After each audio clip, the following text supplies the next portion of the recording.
Por la señal de la Santa Cruz de nuestros enemigos, líbranos, Señor Dios nuestro. En el nombre del Padre, y del Hijo, y del Espíritu Santo. Amén. Señor mío y Dios mío, creo firmemente que estás aquí, que me ves, que me oyes. Te adoro con profunda reverencia. Te pido perdón de mis pecados y gracia para hacer con fruto este rato de oración. Madre mía Inmaculada, San José, mi Padre y Señor, Ángel de mi guarda, intercedan por mí.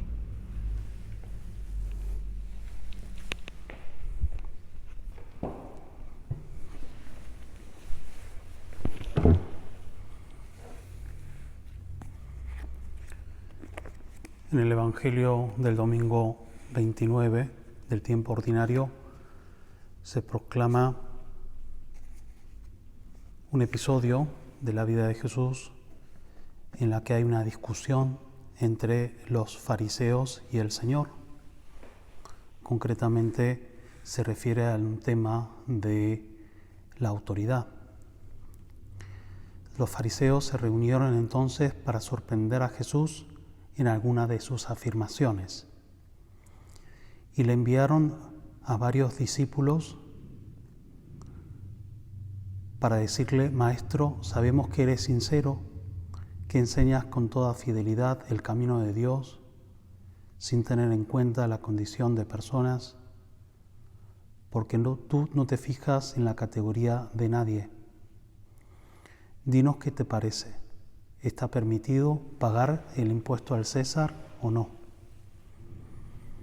La intención de estos hombres no era tanto saber la opinión de Jesús o pedir una ayuda para tomar una decisión prudencial sobre un tema moral concreto, sino que querían echarle una trampa porque pensaban que más allá de lo que diga Jesús, en una de estas dos alternativas, él iba a quedar mal políticamente, porque si decía que había que pagar impuesto al César, iba en contra de la opinión de la mayoría de los judíos que consideraban que la ocupación y sobre todo el hecho de recaudar los impuestos era un abuso. Y si Jesús decía que no era necesario pagar los impuestos al César, podía ser denunciado ante las autoridades romanas. Y el Señor se sale con una respuesta muy buena, muy prudente, al mismo tiempo que contiene una enseñanza para decirle a estos hombres y a todos nosotros que hay que darle a Dios lo que es de Dios y al César lo que es del César. Lo que manifiesta el respeto a la autonomía de las cosas del mundo y al mismo tiempo dejando muy en claro de que hay cosas que pertenecen a Dios y que hemos de darle culto, religión, debida al Señor, al Dios de los dioses. Pero más allá de la respuesta, me quería detener para considerar la situación lamentable en la que se encuentran estos hombres, los fariseos, que por más que eran los hombres de referencia en cuanto a la autoridad religiosa en ese momento, y por más que sabían y cumplían en un gran porcentaje las leyes de Moisés y eran bien respetados, caen en la hipocresía y terminan cayendo en la mediocridad.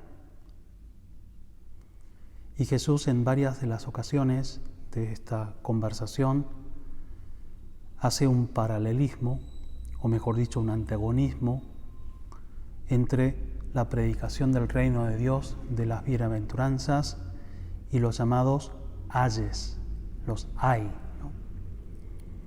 Así como proclama Jesús: bienaventurados los pobres de corazón, bienaventurados los que lloran, bienaventurados los mansos, bienaventurados los que tienen sed de justicia, etcétera, etcétera, dice el Señor, ay de aquellos, es decir, casi malditos, infelices, aquellos que, aunque tengan mucha información, aunque tengan buena fama, aunque hayan construido su vida espiritual, si caen en esta hipocresía, si caen en la falta de humildad, sobre todo en la soberbia, que es el origen de todos los pecados, nunca llegarán a la bienaventuranza, a la felicidad definitiva y nunca podrán entrar al reino de Dios.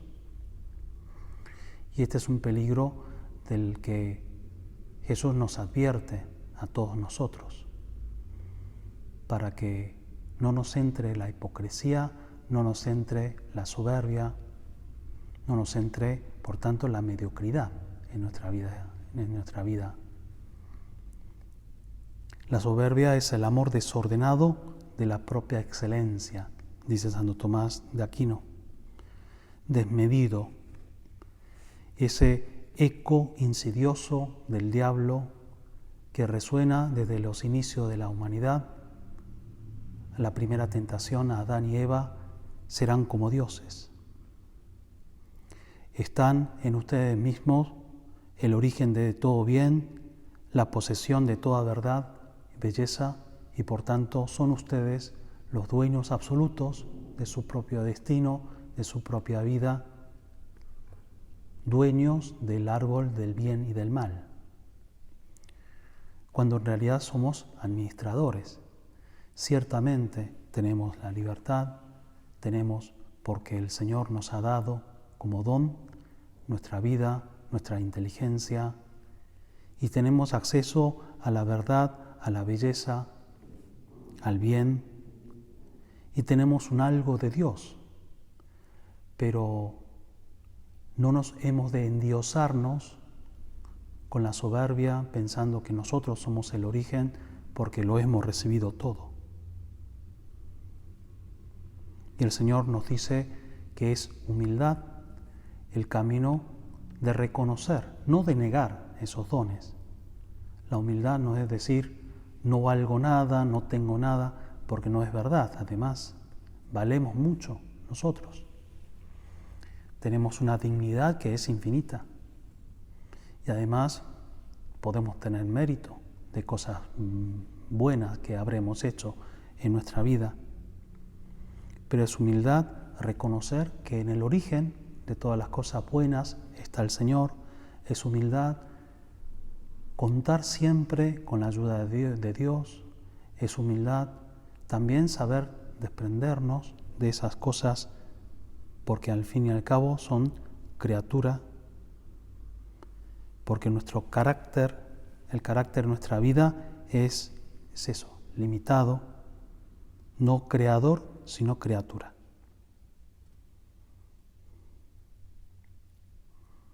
Y así como en ese primer pecado original cometido por Adán y Eva y que se nos transmite y está de alguna forma en nuestra naturaleza caída, el querer ser como dioses, pero en la naturaleza redimida que nos da el Señor, en esa gracia de Dios y sobre todo en esa humildad de Jesús en la cruz, que culmina en la resurrección y en el Espíritu Santo que viene a colmar con su fuego, con su amor,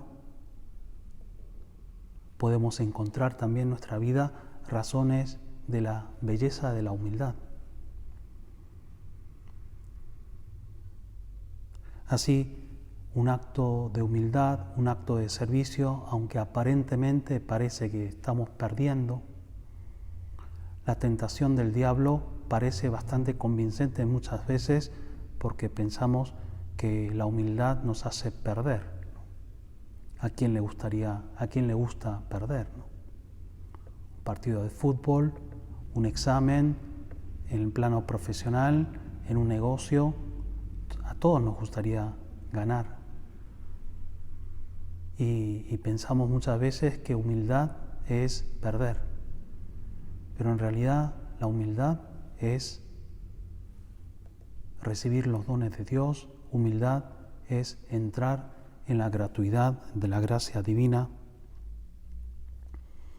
Y el que entra en la lógica de la soberbia termina convirtiéndose en ciegos ante sus miserias y defectos.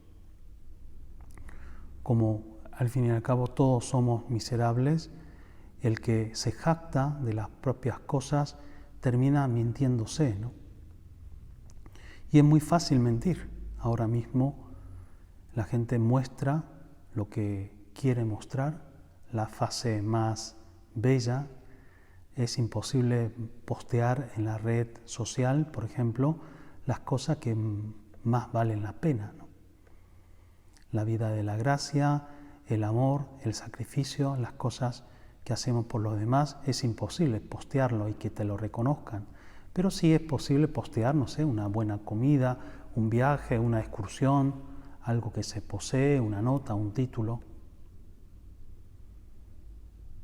El soberbio pensará que su vida vale mucho porque tiene un montón de aquellas cosas que puede considerar como algo propio y puede ser también valorado por los demás.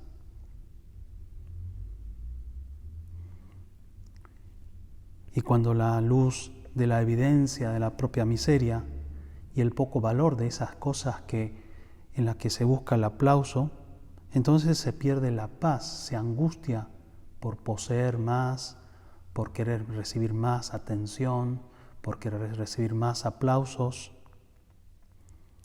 y puede hundirse en la desesperanza y pasa desde la euforia insensata ante el éxito aparente al profundo descorazonamiento ante el fracaso. Y el Señor quiere que nosotros los cristianos tengamos un corazón humilde para no agrandarnos, para no caer en esa insensatez de la vanidad ante un éxito que podemos tener, ante algo bueno que podemos alcanzar, ni un descorazonamiento o una desesperanza ante un fracaso, ante algo que no nos sale.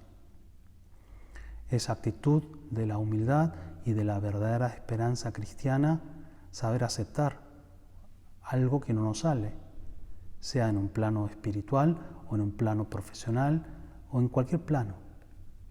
Nosotros nos planteamos conseguir algo y muchas veces no es posible en la primera vez, ¿no? La lucha por crecer en la virtud de la fortaleza, en la virtud de la justicia, en la prudencia, en la templanza, en la fe, en la esperanza, en la caridad, no es algo inmediato y hemos de tener paciencia y hemos de aceptar nuestros propios fracasos, ¿no? Periódicamente vamos a la confesión sacramental a reconocer nuestras caídas. Señor, no he respondido bien, ¿no? Y he sido perezoso, y he sido egoísta, y he sido vanidoso, y he sido incrédulo, etcétera, etcétera. Pero lo queremos decir con mucha humildad, con la esperanza de que, contando con la gracia de Dios, y que no nos importa el éxito en sí, de sentirnos bien porque a mí me salió bien las cosas, sino que contando con la ayuda del Señor en ese esfuerzo nuestro, demostrarle al Señor que estamos convencidos, que queremos comprometernos y que Él dé los frutos que quiera. Los frutos los da el Señor y nos sorprenderemos realmente cuando desde esa humildad, desde esa esperanza, vamos poniendo los granos en el cielo, vamos acumulando el tesoro donde verdaderamente vale la pena. Vamos a acudir a nuestra Madre Santísima. Seguimos viviendo el mes dedicado a la Virgen María, que vivió una vida de mucha humildad. Apenas aparece algunas veces en el Evangelio la vida de la Virgen, estuvo en segundo plano nadie diría que la Virgen fue protagonista en los episodios vividos en Jerusalén, en Galilea, pero sin embargo sabemos, habiendo pasado más tiempo y también con la perspectiva que da la historia de la salvación, que ella es la corredentora, es la mujer más importante, el personaje más importante después de Jesucristo en la historia de la salvación. Y seguramente la Virgen Santísima también tendrá preparado un buen lugar para nosotros aquí en esta tierra para cumplir una misión y luego en el cielo para gozar de Dios definitivamente para siempre.